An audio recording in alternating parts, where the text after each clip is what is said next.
Assalamualaikum warahmatullahi wabarakatuh. Pada video kali ini, saya akan menyampaikan materi tentang identitas kebudayaan dalam komunikasi. Di dalam identitas kebudayaan, ada yang namanya istilah sistem makro budaya. Dalam sistem makro ini, kebudayaan melingkupi sebuah area geografis dan demografis tertentu tanpa memperhatikan batas-batas administrasi negara dan pemerintahan.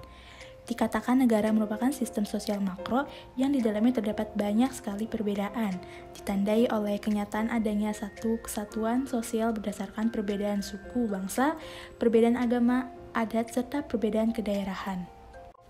Misalnya, di wilayah Papua terdapat beberapa subculture seperti Asmat, Wamena, Fak-Fak, dan sebagainya. Akan tetapi, atas dasar cara yang sama, kita menyebutkan budaya-budaya tersebut sebagai budaya orang Papua. Dalam pandangan komunikasi, perilaku komunikasi antar budaya menunjukkan pula sebuah identitas sosial dari kelompok tersebut. Kenyataan interaksi sosial setiap hari secara kelompok, suku, bangsa, dan agama selalu menampilkan perilaku komunikasi yang membedakan diri atas kelompoknya dengan kelompok lain. Misalnya, di daerah pesisir pantai, masyarakat cenderung mempunyai sifat yang keras sesuai dengan kondisi lingkungannya, sehingga menyebabkan seseorang mempunyai gaya bahasa dan dialek lebih keras dalam berbicara.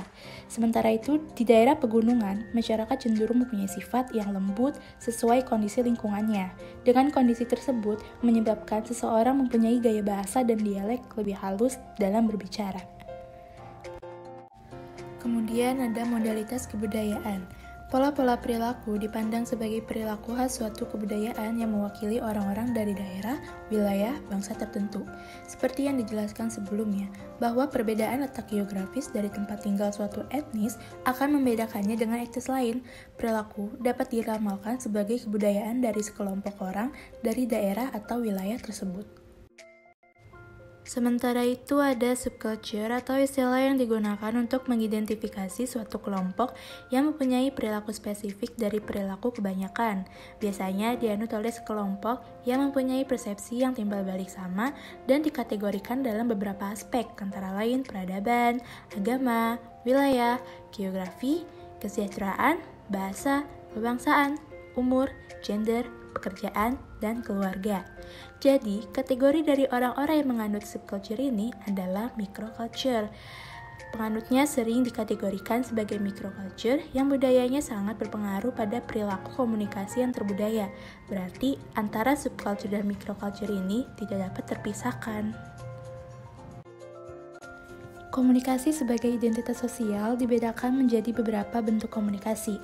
Di antaranya yaitu komunikasi antar etnik, antar ras, intrakeluarga, komunikasi kelas sosial, komunikasi rural, komunikasi urban, komunikasi rural-urban, dan komunikasi gender. Yang pertama ada komunikasi antar etnik yang merupakan nilai-nilai budaya yang sama yang dimiliki individu-individu dalam suatu kelompok sehingga tertutup bagi individu luar untuk memasuki bahkan mengenali kelompok etnik tersebut. Selanjutnya ada komunikasi antar ras. Ras berarti aspek genetikal yang terlihat sebagai ciri khas dari kelompok orang. Umumnya aspek genetikal dikaitkan dengan ciri fisik, warna kulit, warna rambut, dan lain-lain. Contohnya orang Cina yang merupakan ras kuning, orang Afrika yang termasuk ras hitam, orang Melanesia, Polinesia, Malaysia, serta Mikronesia termasuk golongan ras coklat. Selain itu, komunikasi antar ras diwujudkan dalam komunikasi antar individu atau kelompok yang berbeda ras. Kemudian komunikasi antar keluarga atau intrakeluarga yang berarti komunikasi yang terjadi dalam lingkungan keluarga inti atau keluarga besar. Melalui hubungan kekerabatan dalam intrakeluarga, terjadilah pembentukan kebiasaan berkomunikasi. Hal ini disebabkan oleh keluarga yang mengambil peran sebagai agen sosialisasi nilai dan norma umum.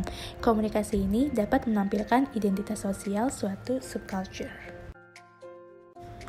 Komunikasi kelas sosial juga tergolong dalam komunikasi antar budaya karena terjadi di antara pribadi-pribadi yang merupakan anggota suatu kebudayaan yang sama tapi dipisahkan berdasarkan kelas sosial. Ini tergolong sama dengan stratifikasi sosial di mana terdapat perbedaan strata atau kasta dalam sebuah kelompok. Next, komunikasi regional dan antar anggota geografis. Sebagai manusia, kita berhak memilih tempat tinggal yang sesuai dengan tujuan kehidupan kita masing-masing. Walaupun itu berarti tujuan hidup kita tidak ada di tanah kelahiran kita sendiri. Mobilitas manusia antar wilayah geografis tidak saja membawa mobilitas sosial, namun juga mobilitas budaya. Oleh karena itu, dalam suatu lingkungan permukiman atau desa dan kota, ditemukan banyak beragam suku bangsa dan ras. Misalnya di Jakarta di mana ada orang Batak, Ambon, Sunda, dan sebagainya.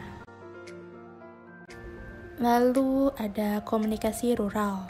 Pada bentuk komunikasi ini, orang kota sering dinilai sebagai komunitas yang dinilai lebih rasional, berorientasi pada kerja daripada relasi, terbuka dalam banyak hal, terutama atas pesan-pesan tentang politik dan kekuasaan, hubungannya hierarkis dan impersonal, serta individualistik. Kebalikan dari rural, yaitu urban. Kondisi ini mengatakan bahwa orang desa cenderung tertutup, emosional, kolektif, magis dan tidak realistis, lebih berorientasi pada relasi daripada kerja.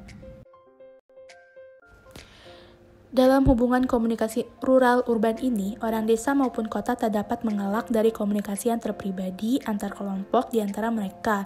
Karena meluasnya sarana transportasi, perbedaan geografis dan menghasilkan perbedaan gaya hidup berpengaruh terhadap perilaku komunikasi. Ditujukan melalui gaya berbahasa, sehingga gaya berbahasa cenderung bebas. Terakhir ada komunikasi gender.